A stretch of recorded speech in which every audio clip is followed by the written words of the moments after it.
सम्माननीय YouTube मंच और मेरे प्यारे साथियों, दहेज प्रथा हमारे समाज की आत्मा पर लगा एक गहरा घाव है। ये हमारी बेटियों के सपनों को कुचलती है और उन्हें बोझ बना देती है। यदि हमें सच्चा सभ्य समाज बनाना है तो इस कुप्रथा को जड़ से मिटाना होगा।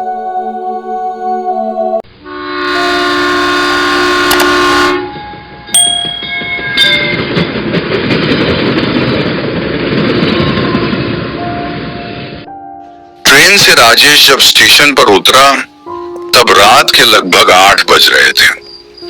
स्टेशन के बाहर घना अंधेरा था। एक चाय वाला स्टेशन पर चाय बेच रहा था। ए चाय चाय। चाचा सुनिए। हाँ जी, चाय पियेंगे क्या? सुनिए ना, यहाँ से रामपुर गांव के पोस्ट ऑफिस तक कैसे जाए? वो आप ही नए आए हैं? पोस्ट मास्टर यहाँ से तो साहब थोड़ी दूर है वो जगह। आप एक काम कीजिए, स्टेशन से थोड़ा आगे जाते ही एक चाय की दुकान मिलेगी। वहीं राघव रिक्शा वाला बैठा रहता है, वो वही मिल जाएगा, वही ले जाएगा आपको। यहाँ इतनी रात को और तो कुछ नहीं मिलेगा। राजेश ने धन्यवाद देकर चलना शुरू किया। उस चाय की दुकान की रोशनी थोड़ी दूर से दिख रही थी। यहाँ राघव है क्या?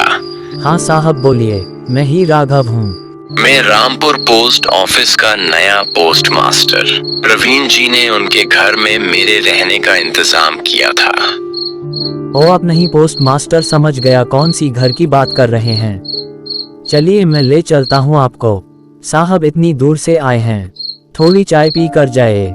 नहीं तू जानता नहीं, एक तो इतनी रात हो गई है। साहब चलिए आप किसी और दिन आइएगा। साहब जहाँ रहने आए हैं वहाँ की खबर सब जानते हैं ना? खबर जानूंगा मतलब क्या हुआ है? यहाँ अकेले रहने आए हैं ना, इसीलिए पूछ लिया बस। लीजिए साहब आ गए, वो रहा राजू, वो आपको आपका कमरा दिखा देगा। आइए आइए, चलिए घर चलिए। यह रहा आपका कमरा और बगल में वो रहा रसोई। काम वाली बाई आपका खाना बना कर गई है। आपको आने में तो देर हो गई। ठीक है, तो आप आराम कीजिए, मैं चलता हूँ। ओ हाँ, कमरे के उस तरफ वाली खिड़की मत खोलना। क्यों भाई, क्यों नहीं खोलूंगा? नहीं नहीं नहीं, बस ऐसे ही। वहाँ सिर्फ ताड़ का पेड़ है और एक गंदा सा तालाब है, बस इसीलिए मैं चलता हूँ।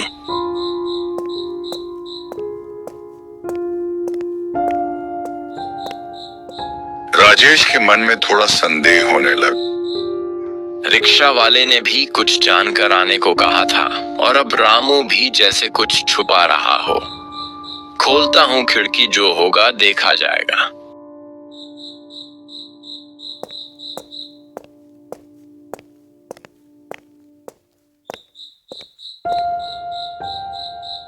खिड़की खोलते ही ठंडी हवा का एक झोंका कमरे में घुस आया।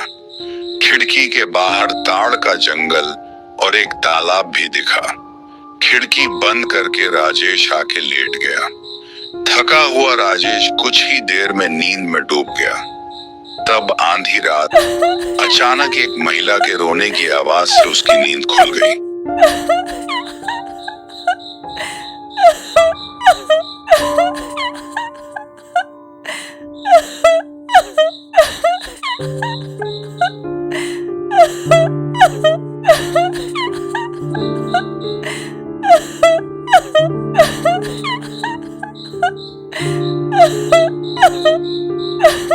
इतनी रात को रोने की आवाज, ये तो खिड़की की तरफ से आ रही है ना?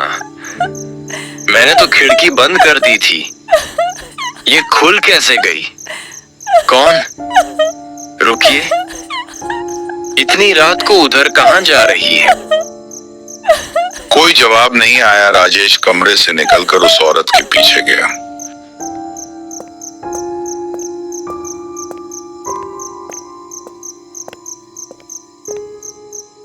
अरे सुनिए, उधर कहाँ जा रही है? अरे कहाँ चली गई वो औरत? क्या देखा मैंने?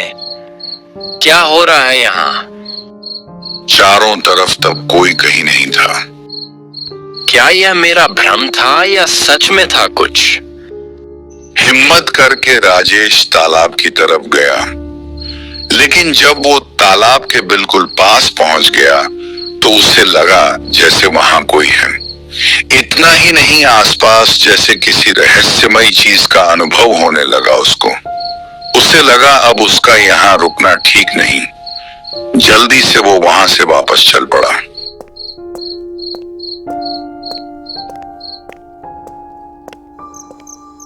क्या देखा मैंने वहां?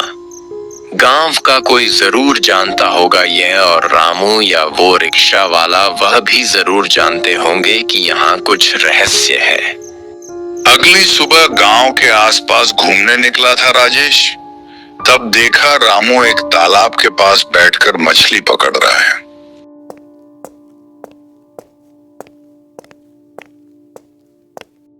रामू, अरे राजेश बाबू, आइए आइए, बैठिए, यहाँ बैठिए। तो कल रात कोई तकलीफ तो नहीं हुई? तुम्हें एक बात कहनी थी। हाँ बताइए ना, क्या बात है?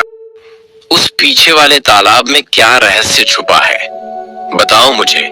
आपने वो खिड़की खोल दी थी साहब, आपको तो मना किया था।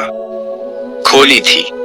आंधी रात को वहां एक सफेद साड़ी पहनी औरत दिखी, लेकिन पास जाते ही जैसे वो गायब हो गई। आपने क्या कर दिया साहब? अब वो आपको नहीं छोड़ेगी। नहीं छोड़ेगी मतलब कौन है वो और हुआ क्या है, बताओ मुझे।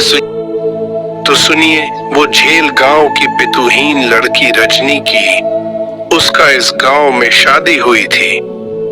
कुछ दिन बाद उसकी माँ भी मर गई। शादी के बाद वो सुखी नहीं थी। ससुराल वाले बहुत अत्याचार करते थे। फिर एक दिन कहते हैं कि उसने तालाब में डूबकर आत्महत्या कर ली। उसके बाद से ही उस तालाब के किनारे भूतिया तांडव शुरू हो गया। बहुत लोगों ने एक रजनी को उस तालाब के किनारे बैठा देखा है। तब से उस तालाब में कोई नहीं जाता साहब। और ससुराल वाले तो पहले ही गांव छोड़कर चले गए थे। ये सब तो ठीक है, लेकिन रजनी की तालाब में डूबकर मौत क्या सच में आत्महत्या थी या खून?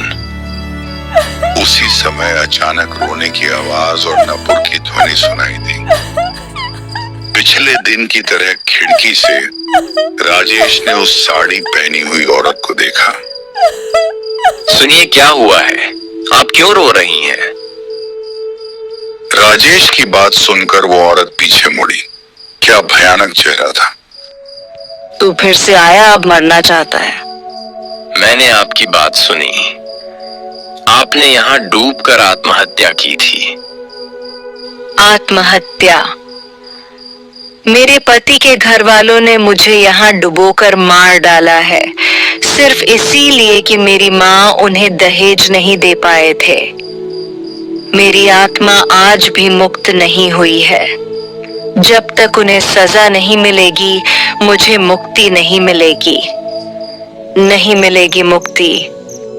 मैं वादा करता हूँ उन लोगों के सजा दिलवाने का इंतजाम मैं करूंगा, और आपका अंतिम संस्कार का भी सारा इंतजाम करूंगा। उस औरत ने तब नम आंखों से राजेश की तरफ देखा। उसका वो भयानक चेहरा बदलकर जैसे शांत हो गया था बिल्कुल।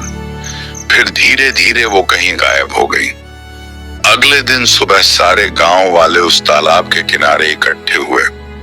राजेश की बात अनुसार एक आदमी पानी में उतरकर कुछ कंकाल निकाला। यह उस बेचारी रजनी का कंकाल।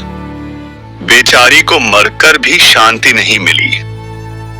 उस दिन शाम को गांव के श्मशान में चिता सजाकर करके रजनी का अंतिम संस्कार किया गया, और अगले दिन सबने मिलकर रजनी के पति को सजा दिलवाई।